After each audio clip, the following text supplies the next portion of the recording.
Hey!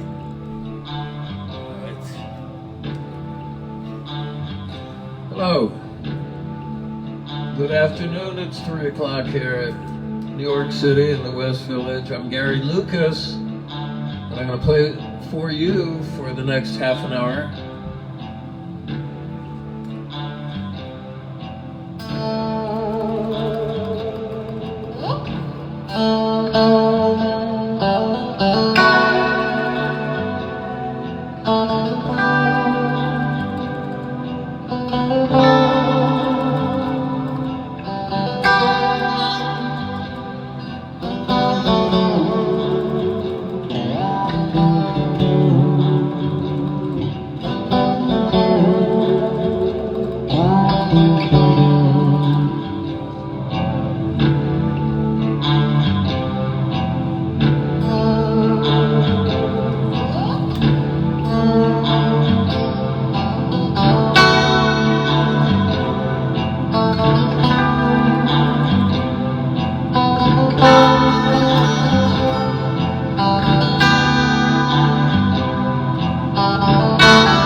The Timex watch keeps on ticking.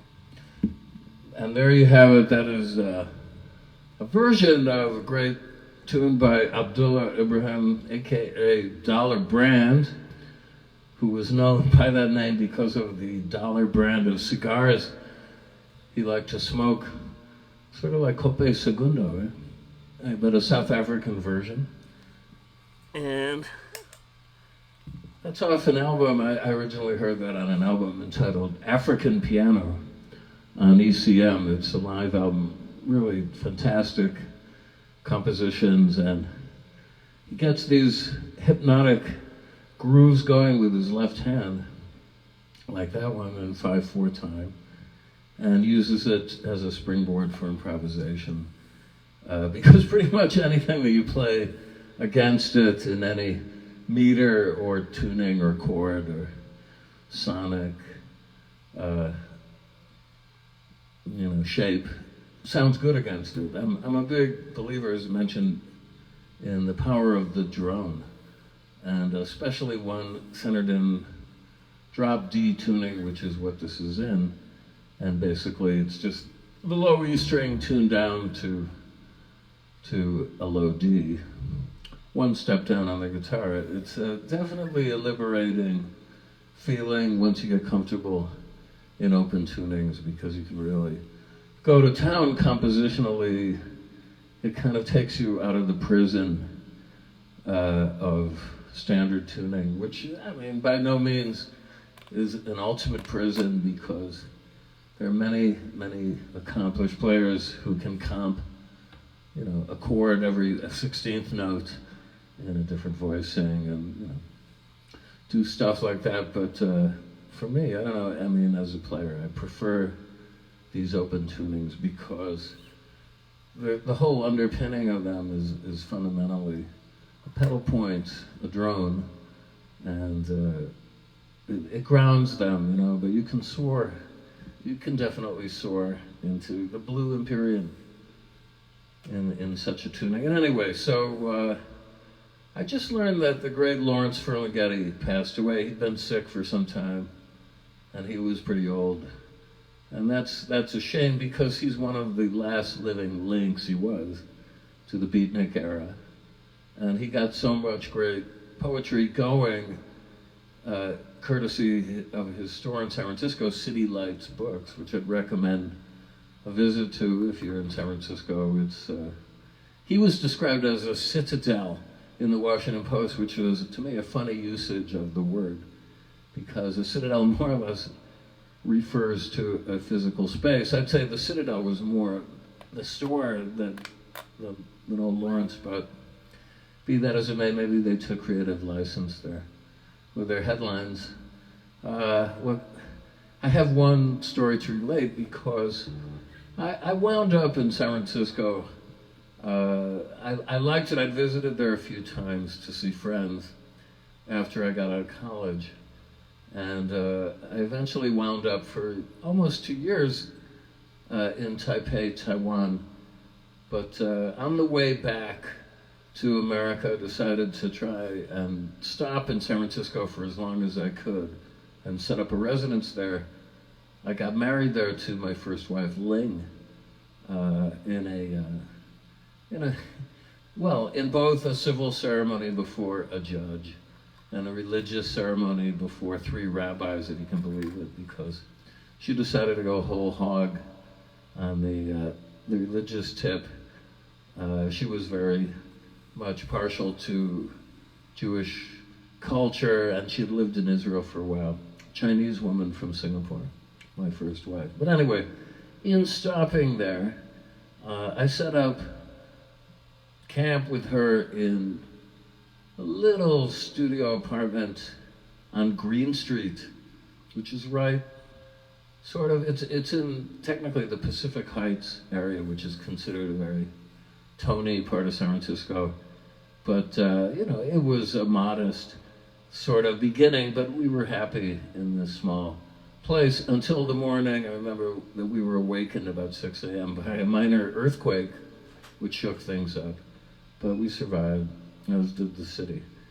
And anyway, at one point, I was spending a lot of time at City Lights Books because a very, very good friend of mine, Francis McCarthy, who I knew from college, was employed there as one of the very knowledgeable clerks. And along with Francis was another kid named Vale, V-A-L-E, who you hipster literati out there might recognize for a great series of books that he put out under the rubric Research, one word, but with a capital R-E, capital R, small e, capital S-E-A-R-C-H.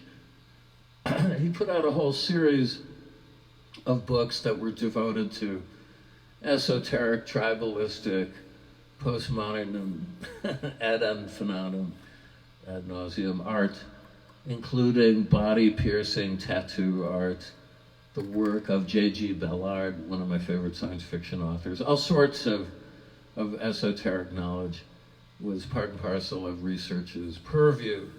And they're probably worth something. I don't think they're still in print, but you could probably find them in antiquarian bookshops all over the place. Definitely worth checking out. So Vale was a friend, and at this point, the nascent punk scene was just exploding in San Francisco. I mean, it had kind of swept the world, and this was at the point where it kind of washed up on the shores of San Francisco Bay. And I went with Vale and a bunch of other interested parties to many concerts that I joined. It was a Filipino restaurant by day. It was called the Mabuhay Gardens on North Beach. And at night, it was turned into a punkorama kind of a venue. I saw the Ramones play there for 2 or 3 nights and had breakfast with Danny Fields, who was an old friend at that point, to discuss this. I saw the Dictators with Richard Meltzer, introducing them, brandishing a grappling hook in one hand, and that was fun. There were some local bands who were quite excellent. There was one called The Nuns that had 2 lead singers, a very Jewish guy from the hood, I guess from Brooklyn, an expat, I forget his name, and then Chanteuse, who was definitely an ice queen in the Nico variety, who was known as Jennifer, and a really good band. Another band was the Dills, D-I-L-S, who sported later on Alejandro Escovedo, who was related to Coke Escovedo from Santana, and then he had a flourishing career on his own as a singer-songwriter, but then he was playing with this band with the Kinman brothers, Chip and Tony. And anyway, so it was quite a thriving scene, and there was a paper that was being published by a guy who later became my friend, and that was Search and Destroy, and it was a great, it was a fun time in San Francisco. So, as you know, I was curious about this punk phenomenon, and really had come from Taiwan after playing in a band of my own creation that I kind of finished on a dissonant note. I'll tell that story at another date.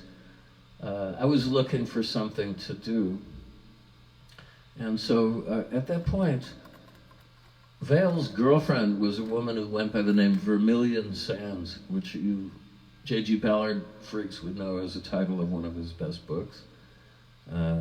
And she was, wanted to be a singer, and she was kind of a singer.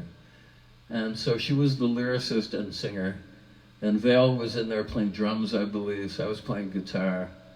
I'm not sure if my wife, Ling, was playing bass at this point, but anyway, we had a rehearsal. We had one ill-fated rehearsal in the basement of an apartment building owned by Lawrence Ferlinghetti, who lived upstairs, and he was the landlord in this building. So we, had a little song list, and we rehearsed on our own. I remember one of the songs was titled Super Rich Greedy Man. I mean, what a classic title, isn't it? Is it not? And I think Vermilion wrote it. It was based on a book that was very popular out at the time called The Rich and the Super Rich. And that was one of, anyway. So we got set up in the basement, and with these amplifiers that were brought down there by Vale, I guess he trucked them down there, and a drum kit. And we plugged in and played for about 10 seconds. And Lawrence Ferlinghetti came stomping down the stairs in the basement and said, "What is that horrible noisy shit? Turn that off immediately." So we complied. I mean, it was his domicile and his bat and ball.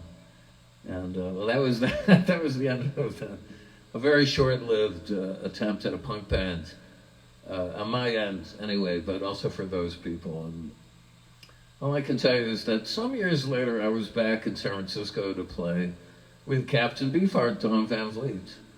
And we had 2 gigs there, one on North Beach at another club, and one at the Old Waldorf, which was Bill Graham's club after the Fillmore had imploded or changed hands, or I don't know what happened, but it was Bill's club. It was like a supper club with music, kind of. It was a very adult scene, very civilized, as opposed to the Fillmore, which was teenage anarchy, acid heads, and later on speed freaks and runaways and hustlers, and well, anyway, all that rock and roll good stuff. So my story about that is I had been off the road with this band for about 3 weeks after doing an extensive European tour with them as a special guest, and then some dates in America, including New York. I was thinking about it last night. I was posting a Little Feat song down the timeline called Fat Man in the Bathtub, and that led me to think about that song, Feats Don't Fail Me Now, from the album of the same name, one of my favorite Little Feat albums. I love this band. And coming back from gigs in Boston, and yes, it was about rolling into New York City. It sounded beautiful, actually, as we were coming down through the Verrazano Bridge and down the West Side Highway. It was all snowy, and late November, early December. Anyway, so at this point, I went back out there to San Francisco to sit in with the band. And like I said, I've been off the road, so I was not really keeping my calluses maintained. Now, all you guitarists know that in order to fully function as an accomplished left-hander or right-hander, but I mean with the left hand, let's say, as your fingering hand, could be your right hand if you're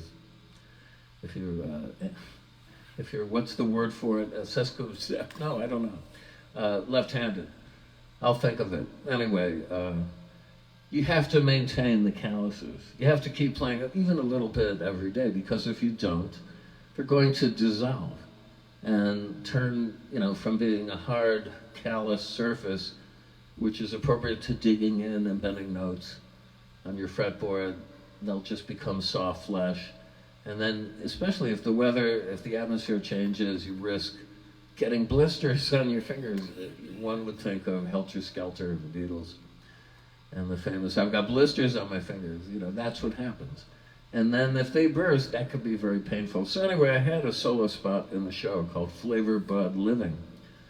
And I hadn't really been rehearsing. I had other stuff on my mind at that time. So it came to my point of the show where the band would leave the stage. I'd be introduced, and I have to play this 1-minute solo piece and try to execute it flawlessly. I didn't even warm up backstage. I used to just keep the guitar in a guitar stand and then just go for it. So on the very last note of the song, I did a big flinging of the right arm move, familiar to all you Keith Richards and Pete Townsend fans. And I ripped that callus on my right hand, I think on the index finger, right off, and I started to bleed all over the guitar. And Vail, God bless him, from research, ran up there with his Instamatic and snapped a shot of this. So if anybody sees Vail, ask him to please send me a copy of that pic, because it was very, very rock and roll. And I kept that dried blood on the scratch guard of the old guitar for the longest time until it just faded away. Okay, so I've got a few more minutes. And what can I say? But I urge everybody to read this fantastic book by Luc Sante. Maybe the people would be The Times, which is, for those in the know, a track off of Love's classic 1967 album, Forever Changes, on Elektra Records. Every song is good on that album, and he chose it to put this book together. It collects many disparate articles that he'd written for many a magazine, and they're all of them good, and you'd learn a lot if you read it. Plus, they're so eloquently written, and he, is actually an expat Belgian guy who mastered the English language to such a superb degree that pretty much anything he writes in a critical mode is worth reading. I wonder what would be if he attempted fiction. I'd like to that would be fun to read. But check this book out, and I guess that's it. Or I'll do one last little improv in my Tesla mode here. Okay.